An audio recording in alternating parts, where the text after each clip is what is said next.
a useless, unlucky guy named Hiraku whose life was full of suffering. One day, God granted him a second chance, likely because his past life had been so bleak. But instead of asking for something special, he simply wished to be a farmer. Yet this seemingly simple desire ended up turning him into the most powerful harem king in that world. The story begins with a man named Hiraku that spent 5 years straight in a hospital bed getting bodied by cancer, only to flatline at the finish line. At 39, right as he was about to get yeeted to the afterlife, the universe finally decided to feel bad. Instead of letting him go straight to the afterlife, the gods hit him with an apology note in the form of a second life. Fully healed body, no strings attached, even threw in a wish as a sorry for the suffering bonus. Hiraku could have asked for anything: fame, immortality, harem king. But nah, this man's dream was to farm. In the middle of absolutely nowhere. As if that wasn't humble enough, the gods handed him the most overpowered farming tool in existence. A divine hoe that could basically terraform the earth with a gentle tap. No magic chance, no cooldown, just straight up cheat codes. He got dropped into a random forest with nothing but trees, grass, and main character energy. First thing he did is started tilling land like he was speedrunning Harvest Moon. The tool made it feel like gardening on easy mode. No blisters, no back pain, just straight grind. He wandered around until he found a massive tree and claimed it as his temporary base. There was no river, no pond, not even a mud puddle. So he dug a well from scratch because apparently he's also a one-man excavation crew now. With the divine hoe, it was less digging and more slicing through dirt, like it was warm butter water is secured, and next is clearing land. He ran into a tree that didn't want to move. One swing later, the tree was flat on the ground. The tool cut so clean it looked like he'd used a laser. At that point, he had to be careful not to accidentally hit his anaconda. Sunset hit and his brain short-circuited. He tried to turn the divine hoe into a lighter. It didn't work, obviously. So he just hollowed out a chunk of the tree and slept in it, like a fantasy raccoon doing woodworking for fun. Next day, he got smart and made fire early. No more freezing in a tree hole like last night. Then he went back to cleaning up the land. But even with infinite stamina, he realized something was off. He had no food and no seeds. Aside from the two he was born with, of course. Right on cue, a rabbit-shaped monster showed up. He didn't hesitate. One swing of the hoe, and dinner was served. Unfortunately, there were no spices, so it tasted like depression with a side of meat. After dinner, man decided to protect his anaconda. He is not letting the world see his business, so he built a simple closed toilet. Took the most peaceful dump of his life and went back to farming like nothing happened. Still, no seeds. So he did the only logical thing, went to sleep and hoped the plot would solve itself. And it did. Next morning, his entire field was growing crops. Nothing had been planted, but the divine hoe had apparently decided to farm on his behalf. With zero hesitation, Hiraku started building fences and digging trenches like a man prepping for a siege. No pests, no wild animals, no nonsense allowed. Days later, the farm looked better than anything in your house, crops growing on hyperspeed. With leftover wood, dude built a cute lil wooden house so he wouldn't have to keep living inside a tree like some fantasy raccoon. After farming like a peaceful NPC for a few days, Hiraku spotted 2 injured wolves lying near the fence. Being the overly kind guy he is, and also kind of bored, he dragged them inside for protection. While feeding them, he realized that one of the wolves was pregnant. And because this man's always dreamed of owning a dog like it's a cottagecore anime, he low-key hoped they'd stick around. Plot twist.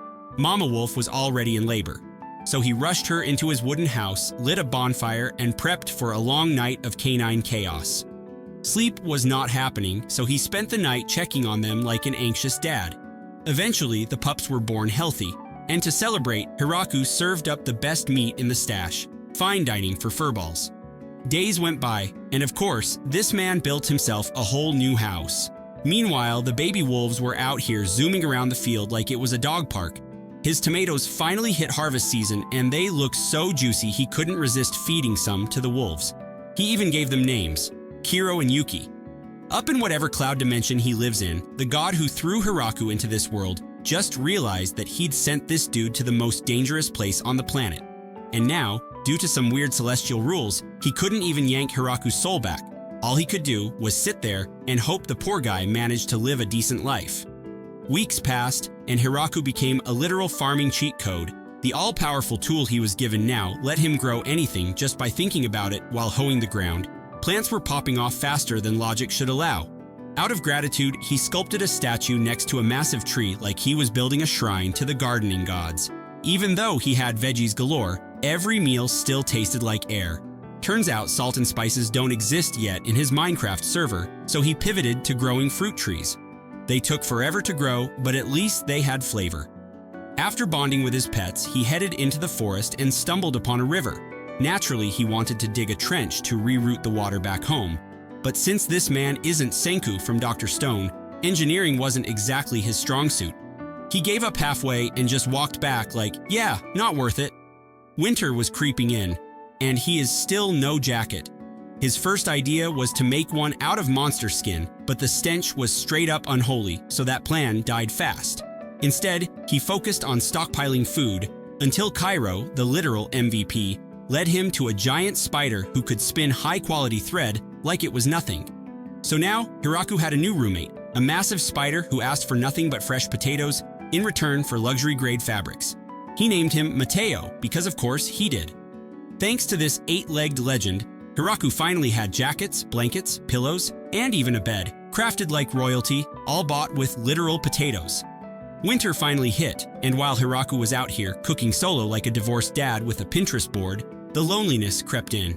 Man's been living in this wild forest completely alone for 2 full seasons. No neighbors, no Wi-Fi, just vibes and vegetables. Then, when spring rolled back in, the baby wolves had already grown up. They dipped to find their own soulmates. A few days later, they pulled up again, but this time with their new partners like it was some weird forest double date. Meanwhile, Mateo, the gender-fluid spider legend, popped out a bunch of spider babies after hibernating, leaving Hiraku and literally all of us wondering, bro, are you a dude or cis? Anyway, with more mouths to feed, Hiraku decided to expand the farm. But before he could even touch his farm, Mateo rang the danger bell. Cairo dragged him straight into some forest drama, and there she was, a girl sitting all alone, clothes in ruins, eyes wide like she just walked into a horror movie jump scare. She was shaking in fear while the wolves barked like they were ready to file assault charges. Hiraku tried to help by giving her his jacket, but plot twist, homegirl straight up sucked his blood like it was soft drink. After draining his arm like a Fanta, she said thanks, but the wolves weren't having it. They jumped her again, which made her shrink back into her small bean form. Feeling bad, and probably still confused, Hiraku let her take more blood so she could transform back into adult mode, complete with big tomatoes, if you catch my drift. Her name is Rurushi. He gave her a tour of the garden, and she was mesmerized. The plants were new to her, probably because she came from a whole other region.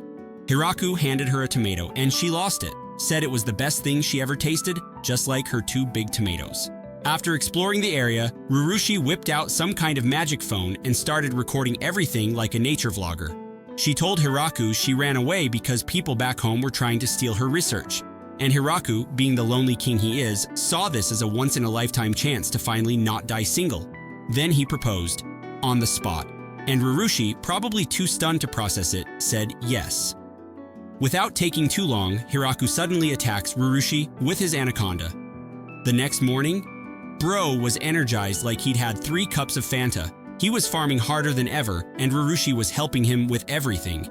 She even installed a magic light bulb in the toilet so he wouldn't accidentally drop gold nuggets into the wrong hole at night. Now that's love. Then she casually taught him how to get salt from dirt.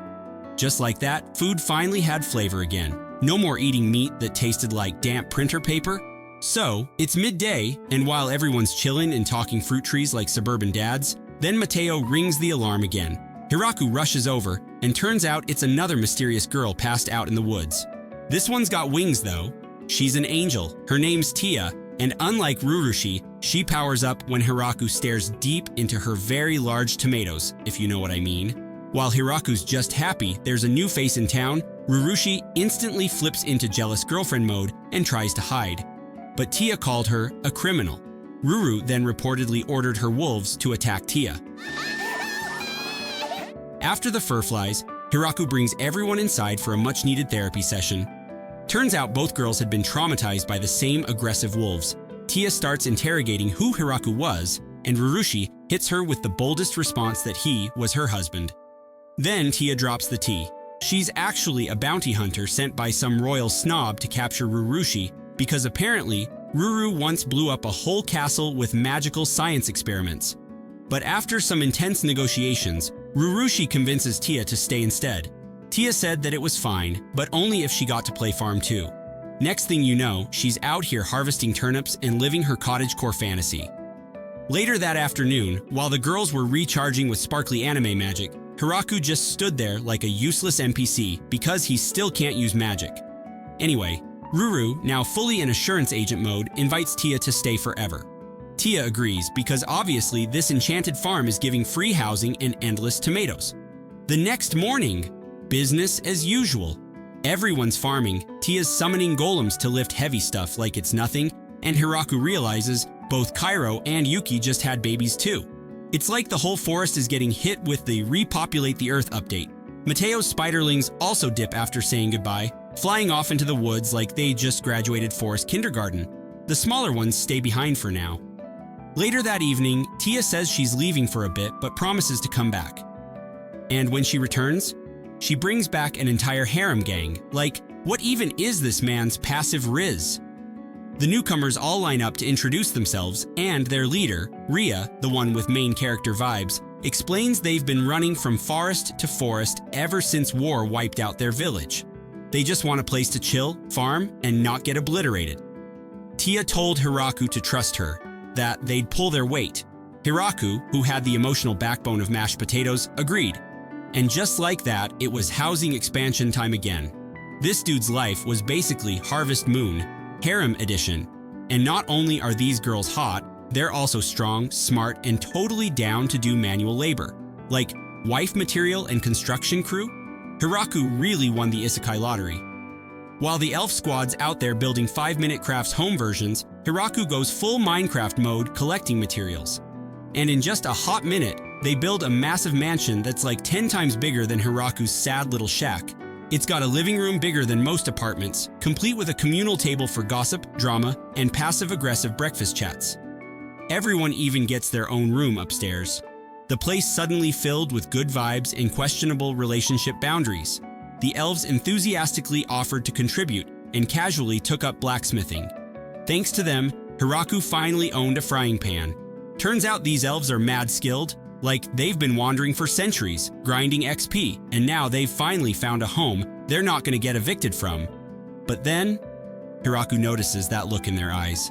They really want to marry him and play with his anaconda. Fast forward to harvest day, and one of the elves asked if they could borrow some flour to make bread. Hiraku's face lit up like a kid getting McNuggets. As it turned out, they baked the bread rotisserie style, and somehow the result was perfect. Finally, our boy didn't have to live off salad anymore, but just as he started living his gluten-rich dream, anxiety hit. Hiraku suddenly wondered, what if some big boss came and bulldozed their paradise? So he asked Ruru, who even owned that forest. Ruru declared, as if dropping a side quest twist, that technically this land belonged to the Demon King. But she assured everyone they could relax, since they'd built the place with love and effort. Meaning by anime logic, it was basically theirs now. That night, the group gathered in the living room, fangirling over Hiraku as if he were some fantasy K-pop idol. They gossiped about how he'd somehow tamed literal forest nightmares like Hiro and Mateo, creatures straight out of local horror stories. Eventually, it dawned on them that Hiraku had been out here building farms, fixing roofs, and adopting deadly creatures without even knowing basic world lore about elves or angels. Seriously, who had dropped him here without so much as a tutorial? Oh my God! By the next morning, they were back to farming like the wholesome anime family they'd become. Mateo casually mentioned that he'd caught a queen bee. After verifying she wouldn't turn their home into Bee Movie, Apocalypse Edition, Hiraku built her a small cottage so her colony could settle in and, ideally, provide honey. Then Hiraku started digging a pond alone, because apparently the concept of asking for help was foreign to him, prompting Ruru to question why he was acting like this was some solo survival game. It turned out he was trying to make a water reservoir, but since he hadn't constructed the water channel yet, Ria suggested letting the elves handle it instead. They got to work immediately, using some magical device from Hiraku's stash to transmute dirt into bricks. Just like that, they'd revolutionized infrastructure. This forest wasn't just becoming a village anymore, It was evolving into an empire. It didn't take long for the elves to finish building the water channel, and just like that, the pond started filling up. However, in an unexpected turn, some fish got swept in with the current. Naturally, Hiraku saw this as an opportunity for free seafood and immediately threw them on the grill. Things took a strange turn when Ruru and Tia arrived mid-fish fry, staring at him as if he were performing dark magic. Even the elves began acting like he was summoning some eldritch horror in their backyard. But Hiraku? He remained completely unbothered, enjoying his mystery fish as if it were a gourmet dish. After cooking, he offered some to the others, but they were too afraid it might curse them, or worse. That changed when Ruru and Tia noticed him devouring it like it was the best meal he'd had all year. Curiosity got the better of them, and once they took a bite, it sparked what could only be described as a fish addiction. Soon, everyone wanted in. With fish now on the menu, Hiraku continued his farm grind. Next, he decided to start a rice field, convincing the elves to help plow the muddy fields.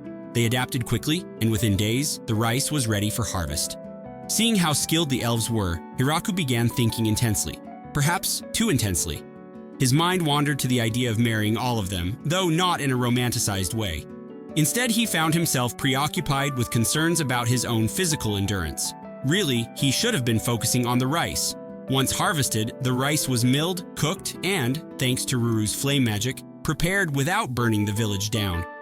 Hiraku shaped the rice into onigiri, which everyone devoured so enthusiastically that he didn't even get a bite. Not that he minded. The girls were clearly more interested in him than the food. After the second rice harvest, Hiraku noticed something odd. Everyone except him could magically stay clean. Meanwhile, he reeked of sweat and exhaustion. Naturally, he constructed a public bath, and with the help of his ever-eager future wives, it was finished quickly. But then Hiraku realized a problem. What about the wastewater? Tia had an unconventional solution. She ventured into the forest and returned with slime monsters, which could purify any kind of filth, physical or emotional. Essentially, they had created the world's first therapeutic slime filtration system. They tested it by dumping a slime into the bath's drainage, and it worked perfectly. Now, Hiraku just needed to heat the water, so he gathered firewood, only to discover mushrooms growing on the logs. Instead of discarding them, he impulsively decided to mass-produce them. Night fell, officially marking bath time in the fantasy village. Everyone was excited, the girls were curious, and the vibe was suspiciously wholesome, for the moment. Hiraku followed proper anime protocol. He stripped down, scrubbed up, and slid into the tub as if it were a spa commercial. He relaxed, his soul at peace, until the girls decided to join him. Not just one or two, but all of them, initiating a full-on bond in the bath arc.